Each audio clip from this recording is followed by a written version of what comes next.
ओम नमः शिवाय। तो चलिए आज हम रुद्र संहिता का सृष्टि खंड पाठ का अंतिम अध्याय करने जा रहे हैं, जिसमें भगवान शिव के मंदिर में जब कुबेरेश्वर धाम की जब वो वरदान मिला था उसके बारे में बताया गया है।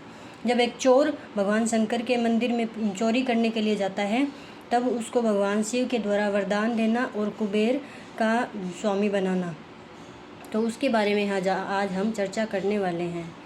यज्ञदत्त कुमार को भगवान शिव की कृपा से कुबेर पद की प्राप्ति तथा उनकी भगवान शिव के साथ मैत्री। सुत जी कहते हैं, मुनीश्वरों, ब्रह्मा जी की यह बात सुनकर नारद जी विनय पूर्वक उन्हें प्रणाम किया और पुनः पूछा, भगवान भक्तवत्सल भगवान शंकर कैलाश पर्वत पर कब गए और महात्मा कुबेर के साथ उनकी मैत्री कब हुई? परिपूर्ण मंगल विग्रह महादेव जी ने वहाँ क्या किया? यह सब मुझे बताइए। इसे सुनने के लिए मेरे मन में बड़ा कौतूहल है। ब्रह्मा जी ने कहा, नारद सुनो, चंद्रमौली भगवान शंकर के चरित्र का वर्णन करता हूँ। वे कैसे कैलाश पर्वत पर गए और कुबेर की उनके साथ किस प्रकार मैत्री हुई, यह सब सुनाता हूँ। कंपिल्य नगर में यज्ञदत्त नाम से प्रसिद्ध एक ब्राह्मण रहते थे, जो बड़े सदाचारी थे। उनके एक पुत्र हुआ जिसका नाम गुणनिधि था। वह बड़ा ही दुराचारी और जुआरी हो गया था। पिता ने अपने उस पुत्र को त्याग दिया। वह घर से निकल गया और कई दिनों तक भूखा पटकता रहा। एक दिन वह नैवेद्य चुराने की इच्छा से एक शिव मंदिर में गया। वहाँ उसने अपने वस्त्र को जलाकर उजाला किया, यह मानो उसके द्वारा भगवान शिव के लिए दीप दान किया गया। तत्पश्चात वह चोरी में पकड़ा गया और उसे प्राण दंड मिला। अपने कुकर्मों के कारण वह यमदूतों द्वारा बांधा गया। इतने में ही भगवान शंकर के पार्षद वहां आ पहुंचे और उन्होंने उसे उनके बंधन से छुड़ा दिया। शिव गणों के प्रसंग से उसका हृदय शुद्ध हो गया था, अतः वह उन्हीं के साथ तत्काल शिवलोक में चला गया। वहाँ सारे दिव्य भोगों का उपभोग तथा उमा महेश्वर का सेवन करके कालांतर में वह कलिंगराज अरिदम का पुत्र हुआ था। वह उसका नाम था दम। वह निरंतर भगवान शिव की सेवा में लगा रहता था। बालक होने पर भी वह दूसरे बालकों के साथ शिव का भजन किया करता था। वह क्रम से युवावस्था को प्राप्त हुआ और पिता के परलोक गमन के पश्चात राज सिंहासन पर बैठा। राजा दमन बड़ी प्रसन्नता के साथ सब और शिव धर्मों का प्रचार करने लगे। भूपाल दमन करना दूसरों के लिए सर्वथा कठिन था। ब्राह्मण समस्त शिवालयों में दीप दान करने के अतिरिक्त वे दूसरे किसी धर्म को नहीं जानते थे।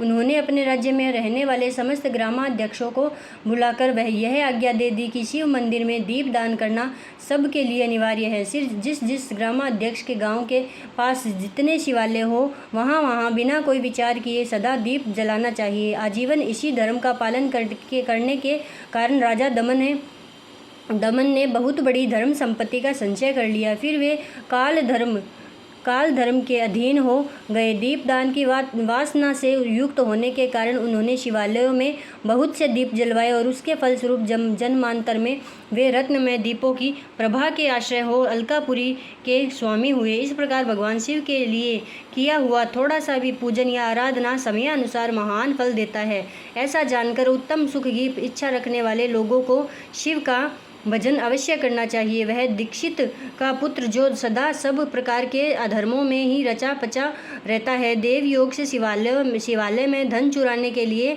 गया और उसने स्वार्थवश अपने कपड़े को ही दीप की बत्ती बनाकर उसके प्रकाश से शिवलिंग के ऊपर का अंधेरा दूर कर दिया। इस सत्कर्म के फलस्वरूप वह कलिंग देश का राजा हुआ और धर्म में उसका अनुराग हो गया। फिर दीप की वासना का उदय होने से शिवालयों में भी दीप जलवाकर उसने यह दिक्पाल का पद पा लिया। मुनीश्वर, देखो तो सही, कहाँ उसका वह कर्म और कहाँ यह दिक्पाल की पदवी जिसका यह मानव धर्मा प्राणी इस समय यहाँ उपभोग कर रहा है। तात यह तो उसके ऊपर शिव के संतुष्ट होने की बात बताई गई है। अब एक चित होकर यह सुनो कि किस प्रकार सदा के लिए उसकी भगवान शिव के साथ मित्रता हो गई। मैं इस प्रसंग का तुमसे वर्णन करता हूँ। नारद, पहले के पादकल्प की बात बात है। मुझ ब्रह्मा के मानस पुत्र पुलत्स्य विश्रवा का जन्म हुआ और विश्रवा के पुत्र वैश्रवण कुबेर हुए। उन्होंने पूर्व काल में अत्यंत उग्र तपस्या के द्वारा त्रिनेत्रधारी महादेव की आराधना करके विश्वकर्मा की बनाई हुई इस अलकापुरी का उपभोग किया। जब वह कल्प व्यतीत हो गया और मेघवाहन कल्प आरंभ हुआ, उस समय वह यज्ञदत्त का पुत्र, जो प्रकाश का दान करने वाला था, कुबेर के रूप में अत्यंत दुस्सह तपस्या करने लगा। दीपदान मात्र से मिलने वाली शिव भक्ति के प्रभाव को जानकर वह शिव की चित्त प्रकाशिका काशिकापुरी में गया और उसने अपने चित्त रूपी रत्नमय प्रदीपों से 11 रुद्रों को उद्बोधित करके अनन्य भक्ति एवं स्नेह से संपन्न हो वह तन्मयता पूर्वक शिव के ध्यान में मग्न हो निश्चल भाव से बैठ गया। जो शिव की एकाग्रता महान पात्र है, वह तप रूपी अग्नि से बढ़ा हुआ है। काम क्रोधाग्नि महाविघ्न रूपी पतंगों के आघात से शून्य है। प्राण निरोध रूपी वायु शून्य स्थान में निश्चल भाव से प्रकाशित है। तद निर्मल दृष्टि के कारण स्वरूप से भी निर्मल है तथा सद्भाव रूपी पुष्पों से जिसकी पूजा की गई है। ऐसे शिवलिंग की प्रतिष्ठा करके वह तब तक तपस्या में लगा रहा जब तक उसके शरीर में केवल अस्थि और चर्म मात्र ही अवस्थित न रह गए। इसी प्रकार वह 10,000 वर्षों तक तपस्या की। तदंतर विशालाक्षी पार्वती देवी के साथ भगवान विश्वनाथ कुबेर के पास आए। उन्होंने प्रसन्न चित्त से अलकापति की ओर देखा। वे शिवलिंग में मन को एकाग्र करके ठूंठे खाट की भांति स्थिर भाव से बैठे थे। भगवान शिव ने उनसे कहा, अलकापते, मैं वर देने के लिए उद्यत हूँ, तुम अपना मनोरथ बताओ। यह वाणी सुनकर तपस्या के धनी कुबेर ने जो ही आंखें खोलकर देखा, त्यों ही उमा वल्लभ भगवान श्री कंठ सामने खड़े दिखाई दिए।